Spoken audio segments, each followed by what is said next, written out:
Senhoras e senhores, o nosso próximo tema são os desafios para a governança da água.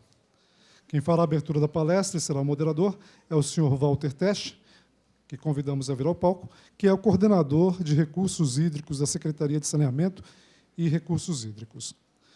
Também teremos, dentro desse tema, a discussão sobre a governança da água, a experiência de São Paulo, apresentada por Dante Ragazzi Pauli, presidente da Associação Brasileira de Engenharia Sanitária e Ambiental, a ABS, e assistente executivo da Sabesp, na Secretaria de Saneamento e Recursos Hídricos. Também, ainda dentro deste tema, o subtema Governança da Água, a experiência de l'Île-de-France, por Jean-Marc Picard, diretor de Direção de Saúde e de Meio Ambiente do Sindicato Interdepartamental de Saneamento da Aglomeração Parisiense, SIAAPP. Por favor, Dante. Bom dia a todos. Queria convidar, então, o colega Dante para fazer parte dessa mesa e o colega Jean-Marc Picard, do CIAP, que eu creio que a gente podia chamar de consórcio, né? CIAP, consórcio dos municípios. Primeiramente, eu creio que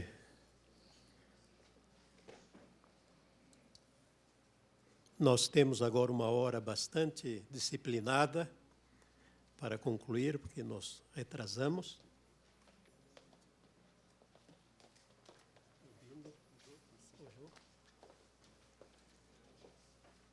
Nós já escutamos aqui a importância desse tema, todo o enquadre, e acabamos de escutar a senhora Corim, com um panorama que todos nós compartilhamos dos desafios dessa temática, que é a questão da governança, do envolvimento da sociedade. O tema da governança envolve todo o ambiente institucional que ela acontece nas várias esferas, os desafios e as capacidades técnicas e de desenvolvimento dos quadros envolvidos nesse processo.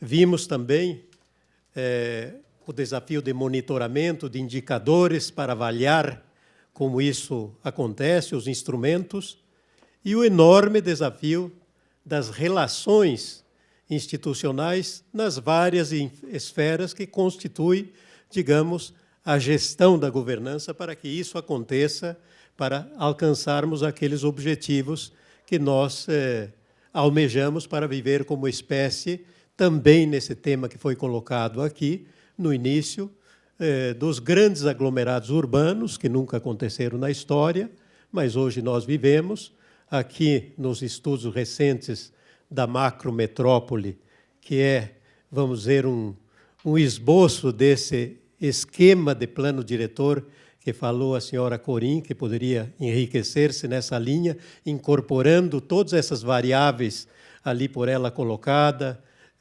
dos desenvolvimentos envolvendo a população, os diversos atores, e esse nosso plano da macrometrópole envolve os 180 municípios em 52 mil quilômetros quadrados, com cerca de 33 milhões de pessoas, que é o desafio do planejamento que nós estamos enfrentando em médio e longo prazo até 2035, que foi colocado. E o principal da nossa cultura aqui, no Brasil, da governança, é essa relação entre a estrutura pública do Estado e a estrutura privada e a sociedade, para construir aquilo que também Corina disse, que é o projeto comum de sociedade, que temos que discutir, aprofundar. E eu creio que nesse caminho estamos indo, aqui em São Paulo, no nível do intercâmbio entre duas experiências. Caramba, esse está me alertando aqui que é meio-dia. Então, eu tinha a ideia de fazer umas reflexões mais sobre a governança, mas eu creio que esse desafio já foi colocado pela senhora Corim, que é o desafio do nosso ambiente, da nossa qualidade de intervenção o desafio dos nossos instrumentos e seu aperfeiçoamento constante, das relações institucionais nos vários órgãos públicos e privados e a construção de uma relação produtiva entre a sociedade e o Estado para diminuir a distância política e que esse compromisso possa criar as condições da nossa sobrevivência como espécie diante dos dois grandes eixos, que é o crescimento populacional e a sua presença em pequenos espaços e os efeitos imprevisíveis da natureza e pouco conhecido das mudanças climáticas. Então, com isso, nós vamos escutar aqui os nossos dois colegas. Eu ficarei aqui um pouco de ditador do... não vou usar, pelo tempo, a minha prerrogativa de introdução e vou deixar para que o colega Dante coloque a sua exposição no tempo que ele mais possa encurtar, e depois o nosso colega Jean-Marc. Aqui passo, então, o bastão de comando e peço lá ao colega que coloque a próximo material de Dante. Após a exposição, se houver alguma oportunidade, teremos umas 2 ou 3 questionamentos para os colegas. Boa tarde a todos. Colegas da França, eu quero deixar registrado da satisfação da Sabesp, né, que uma empresa do governo do Estado, em sua maioria, da sua alegria e pronto interesse em participar desse convênio de cooperação, abordando 2 temas: a despoluição do Tietê, aprendendo e olhando aquilo que vocês fizeram no Rio Sena, e também como um desafio colocado pelo cônsul na última reunião no Palácio, a questão da redução e controle de perdas de água. Então, prontamente nós aceitamos este desafio e estamos aí com vocês. Então, meu abraço aos colegas franceses, do governo, do consulado, da Île-de-France, meu colega aqui de mesa, Jean-Marc, e ao Walter Teske e à plateia de forma geral. Bem, eu vou, evidentemente, dar uma corrida. Bom, pessoal, então, eu fui ver um pouco, né, do que nós estamos falando quando abordamos o tema governança, e o primeiro item muito importante é a questão da informação. Não é só informar, é comunicar também, né? A questão do espaço político, e aqui nós incluímos a participação efetiva da sociedade civil como um desafio, a participação, claro, pública e privada, e os mecanismos de ação, incluindo aqui financiamento, estratégias de implantação, etc., de tal forma que essas funções elas acabem virando, então, dado esse quadro, um mecanismo global do meio ambiente, né? Muito bem. Este é um panorama rápido do Brasil. O Brasil é um país de dimensões continentais, muito grande, cerca de 200 milhões de habitantes, né? Aqui nessa região norte, a nossa região amazônica, onde estão nossos grandes rios, por exemplo, o Rio Amazonas, entre os maiores do mundo, e, portanto, é uma área de expansão da geração hidrelétrica. Aqui, nestas áreas, Nordeste, uma parte do Sul, regiões de déficit hídrico, inclusive aqui também em partes do estado de São Paulo. Aqui se acentua muito a questão da poluição hídrica e aqui expansão do uso agrícola, né? O Brasil, no geral, usa mais da metade de sua água para a irrigação, depois vem o uso urbano e as indústrias, tá? E outros dados que depois vocês podem olhar com mais calma. O Brasil é um país abundante, né, em termos de disponibilidade hídrica, porém, a distribuição nas regiões do nosso país, que são 5, ela é extremamente desequilibrada.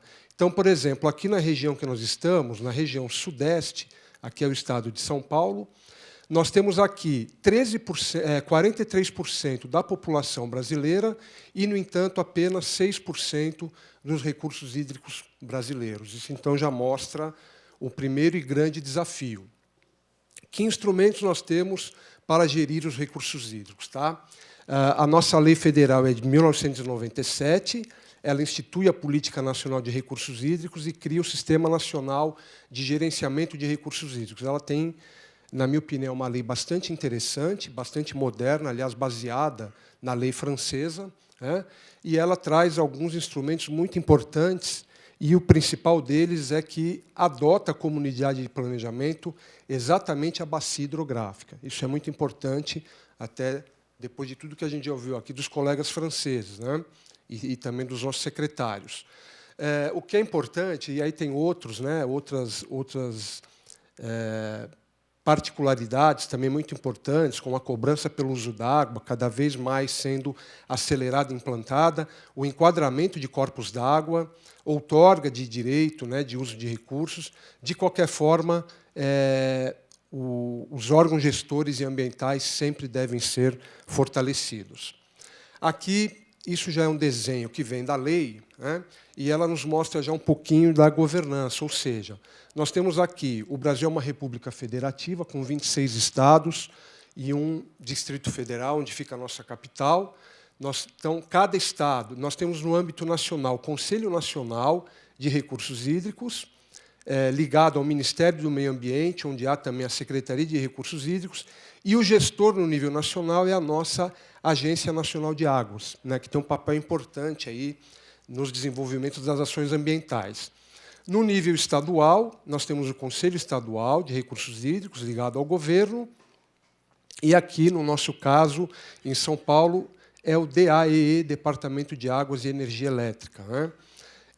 E aqui, digamos assim, um parlamento, né, quer dizer, ligado quando o rio é federal, né, ou quando ele é estadual, nós sempre temos aqui os comitês de bacias. É aqui sim que se dá fortemente, ou pelo menos deveria se dar fortemente, a participação da sociedade, a participação do cidadão, né? Então, uma ferramenta de gestão bastante moderna e muito interessante, e cada comitê tem como braço executivo uma agência de bacia. Então, esse é o desenho que nos mostra um pouco da forma proposta de governança. Um dado importante também, que nos traz um desafio igualmente grande, é que o Brasil tem 5.565 municípios. Grande parte deles, municípios com menos de 10 mil habitantes, onde, então, nós não temos o poder da escala econômica e onde também estão concentrados muitos dos nossos desafios. Tá? Muito bem, aqui um pouquinho da cronologia. A lei estadual em São Paulo ela veio antes, né, da lei federal. Então, nós temos aqui, em 1991, a lei estadual que criou o nosso sistema, né, o nosso órgão que cuida dos recursos hídricos, e depois a gente vem aqui, ao longo do tempo, aqui vem a lei federal, como eu disse, em 97. Aqui, em 2000, nasce, né, criada a Agência Nacional de Águas. Aqui, em 2007, 10 anos da nossa lei, de tal forma que hoje nós temos 8 comitês interestaduais, que, portanto, têm a participação da ANA, e 157 comitês estaduais. Então, é um número bastante expressivo. Evidentemente que nem todos eles trabalham, né, da forma como a gente gostaria, mas, particularmente aqui em São Paulo, eu entendo que tem uma atuação bastante forte e bem avançada, sempre podendo melhorar e devendo melhorar. Muito bem. Aqui um exemplo, né, da gestão é a questão da cobrança de uso da água, e no ano de 2012 foram cobrados 154 milhões de reais. Todo esse dinheiro revertido para as próprias bacias, né? A bacia hidrográfica, os comitês de bacia são os órgãos gestores dos recursos hídricos, incluindo aí saneamento e etc. Portanto, é um valor para o nosso país bastante importante. No estado de São Paulo, nós temos aqui, então, São Paulo tem 41 milhões de habitantes, 22% da população do Brasil, 34% do nosso PIB, grande parte das exportações se dá, como das importações também se dá aqui, e grande parte das operações financeiras passam por São Paulo, né? Nós temos aqui, olhando o Brasil, no meio ambiente, né, da população urbana, 93% da nossa população com água de qualidade, em São Paulo, Brasil e São Paulo, 99%. Este é um grande desafio que nós temos, né, no nosso país, é universalizar, como nós falamos, tornar acessível a todos os cidadãos a coleta de esgoto e o tratamento do esgoto coletado. Então, nós temos aqui o índice nacional, perto de 50%, um número bem maior em São Paulo, e 38% de esgoto gerado no Brasil indo para tratamento, e aqui em São Paulo, metade, né? Aliás, é um forte propósito, uma das metas e determinações do nosso governo, que até o final da década isso aqui tudo esteja 100%, e acho que a gente caminha para isso, né? Essa fonte de dados é do nosso SNI, Sistema Nacional de Informações, do Ministério das Cidades. Muito bem, então, eu falei para vocês já que nós temos pouca água no estado de São Paulo, né? Quer dizer, 1,6% da água brasileira, da água disponível no Brasil, está no estado de São Paulo, que, no geral, já é um estado que tem uma preocupação, né, índices de disponibilidade muito preocupantes. Na Grande São Paulo, então, aqui a gente tem um mapa, que é do nosso Departamento de Águas e Energia, que mostra aqui como se dá a demanda em relação à vazão mínima, né, produzida. Aqui são as 21 bacias, comitês de bacias que nós temos no estado, né? A forma geográfica de gestão dos recursos, são 21 unidades de gerenciamento de recursos hídricos. E aqui nós percebemos, então, nós estamos aqui, na região do Alto Tietê. Este é o nosso rio Tietê, um rio que corta o estado de São Paulo, com 1.100 quilômetros de extensão. Ele passa aqui na nossa cidade e ele tem uma demanda, quer dizer, aqui no Alto Tietê nós temos uma demanda que é da ordem aí de 4, 5 vezes aqui, 5 vezes a disponibilidade natural de recursos. Então, é realmente uma situação muito preocupante. E nesta parte laranja aqui também, a gente tem um uso de água, uma demanda bastante próxima, às vezes, da disponibilidade hídrica da região. Nesta região mais ao sul, isto melhor, indo aqui para sul e oeste, e aqui no Paraíba também. Portanto, deve ser entendido que aqui na região metropolitana a nossa situação é de absoluto estresse hídrico, né? Ainda mais quando não chove, como já falaram nossos colegas aqui, a pior seca de 84 anos. Bem, aqui há um pouquinho da nossa secretaria. Ela é responsável, né, pelo Conselho Estadual de Saneamento e de Recursos Hídricos, tem a coordenação técnica de saneamento, a de recursos hídricos aqui a cargo do nosso amigo Walter, e tem 2 importantes braços aqui também operacionais, que é a Sabesp e o Departamento de Águas e Energia Elétrica. Aqui um outro desenho, né, das nossas unidades de gerenciamento de recursos hídricos, né, só salientando que nós estamos aqui. Alguns desafios da Secretaria. Abastecimento de água e garantia de desenvolvimento, principalmente nas regiões metropolitanas. Superar os conflitos pelo uso da água. Como eu falei para vocês também, garantir acesso universal aos serviços de saneamento e mitigar eventos de enchentes e secas. E aqui, de novo, como já mencionado também, encarar as questões das mudanças climáticas que têm nos afetado, sim, né?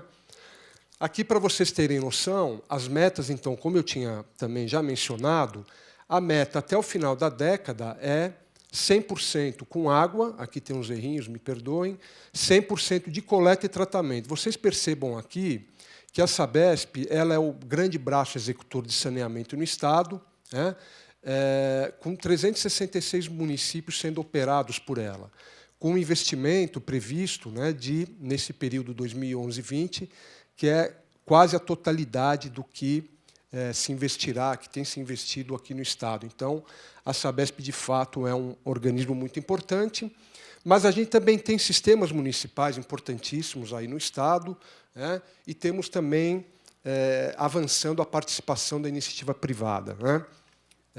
Eu acho que esse é um tema bastante polêmico, mas ela, a meu ver, é necessária, né? Acho que o poder público não dá conta de tudo, a gestão é pública e a participação, seja pública ou privada, tem que ter transparência, equilíbrio e compromisso, né? Então, a participação privada é importante e polêmica.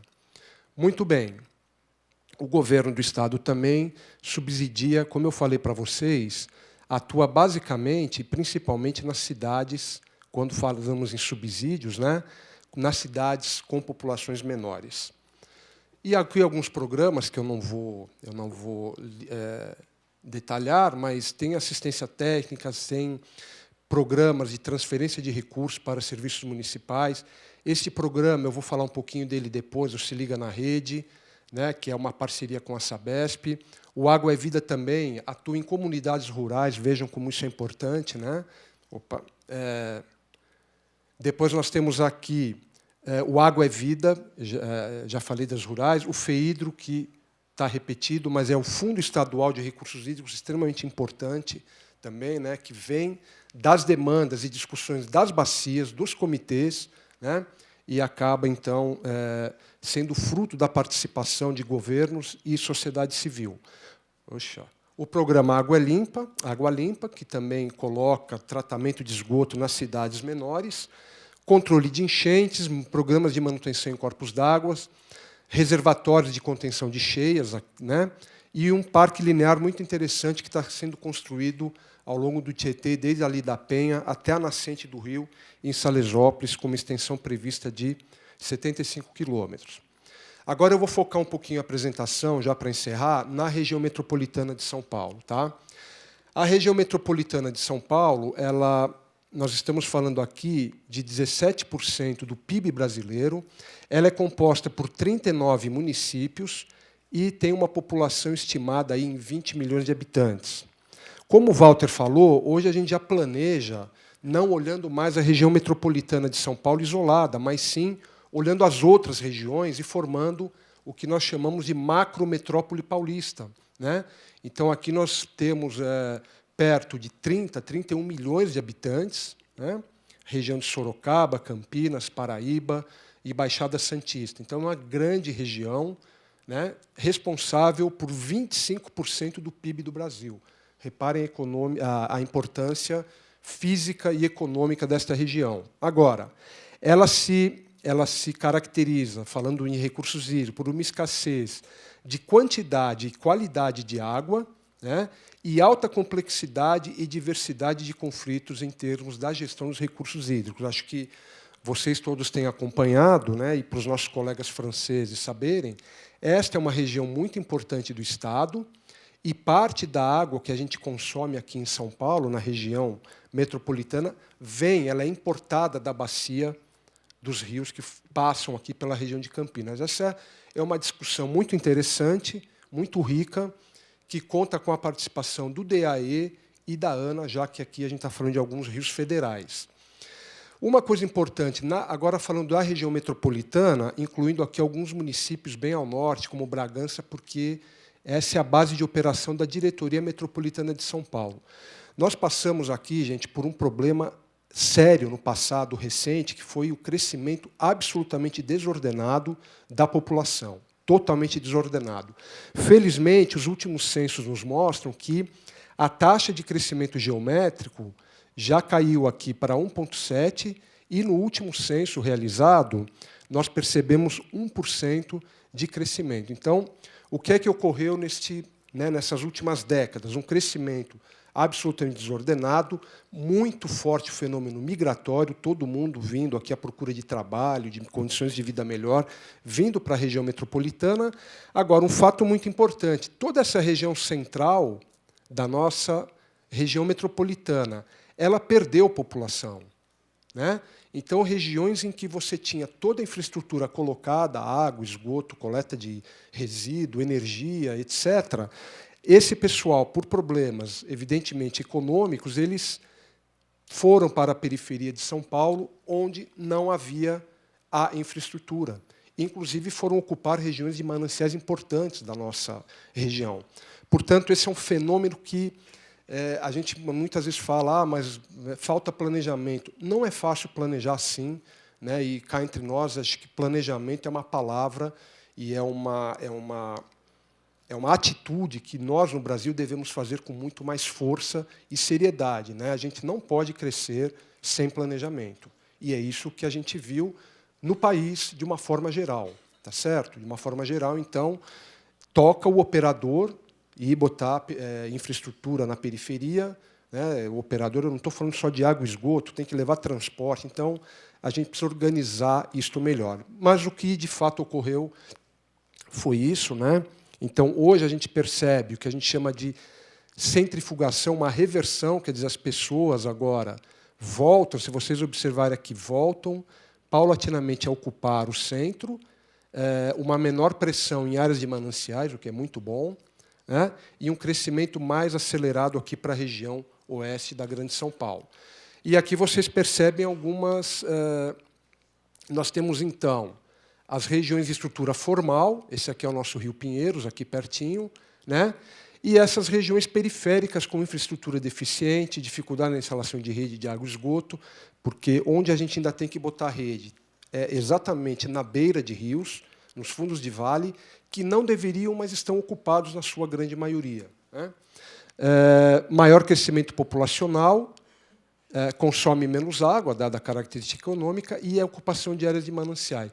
Isto aqui é uma foto que mostra, na região oeste ali do Morumbi, um prédio de altíssimo padrão, né, separado por um muro pela favela, que é a favela de Paraisópolis. Então, isso é importante para mostrar o que nós temos de contraste aqui na nossa região, e tudo isso tem que ser atendido. Ok? E aqui uma região típica de fundo de vale, gente, olha aqui. O esgoto, aqui tem um rio que não fica, tem um córrego, né, que não fica claro, mas tudo isso absolutamente ocupado, e muitas vezes a gente não tem como sequer colocar um coletor. A Sabesp tem aqui, então, o programa de abastecimento de água, né? Então, a Sabesp ampliou o Alto Tietê, está construindo agora um novo sistema aqui na região oeste. O projeto Tietê, eu falei aqui da nossa parceria com nossos amigos franceses, né? Que tem um programa que já tem... Ele começou em 1992 e está na nossa terceira etapa, né? O grande desafio de melhorar, de limpar o rio Tietê aqui, né? Seus afluentes Pinheiros e Tamanduateí. Um programa muito importante que tenta controlar e melhorar a qualidade dos nossos mananciais é o programa Vida Nova Mananciais, que não é só da Sabesp, tem o DAE, tem a Secretaria de Meio Ambiente, tem outras municipalidades envolvidas e o Banco Mundial. E o programa Córrego Limpo, que é um programa, uma parceria muito interessante com a Prefeitura de São Paulo, que já atuou em mais de 100 córregos, né? Agora, aqui também é um grande desafio, porque a gente faz a limpeza de um córrego, agora fica o desafio depois de manter o córrego limpo, tá certo? Porque, diferentemente do que a nossa colega francesa falou, nós ainda não temos o rio como um elemento da nossa vida, né? Eu não sei se por causa do tipo de ocupação que nós vivemos em São Paulo, eu acho que, paulatinamente, a gente resgata o rio como um elemento, de fato, da nossa vida, até porque ele é muito importante. Nós temos aqui um programa muito forte também para controle e redução de perda de água, e o programa Se Liga na Rede. Então, reparem, o Se Liga na Rede ele entra na casa do morador, populações de baixa renda, faz as adequações das instalações hidráulicas para que seja tecnicamente possível lançar, coletar esse esgoto e lançar na nossa rede. Evidentemente, populações, famílias com até 3 salários mínimos, vivendo em áreas de alta vulnerabilidade social. Claro, tem que ter rede coletora que já encaminhe o esgoto para tratamento. O ano passado, nós fizemos 15 mil ligações. O Se Liga na Rede, o programa de perdas, ele vale para a Grande São Paulo, mas vale também para toda a área de atuação da Sabesp. Ok? Aqui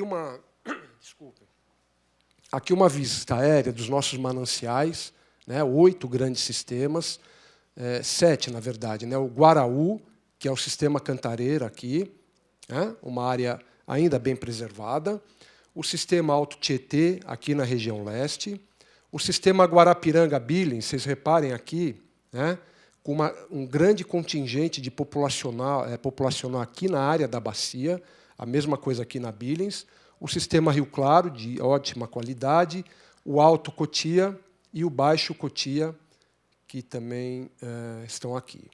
O Ribeirão da Estiva já é um sistema menorzinho. Tá? Uma coisa importante, o secretário Mauro Arce ele falava do apagão, né, do racionamento de energia em 2001. Se vocês repararem aqui, pessoal, o volume, isso aqui na região metropolitana, né, o volume médio por economia na região metropolitana ele caiu, ele vinha caindo e ele nunca mais atingiu os níveis dos anos 90, por aí. Ó. Ele se estabilizou em torno aí de 14 metros cúbicos por família. Obrigado.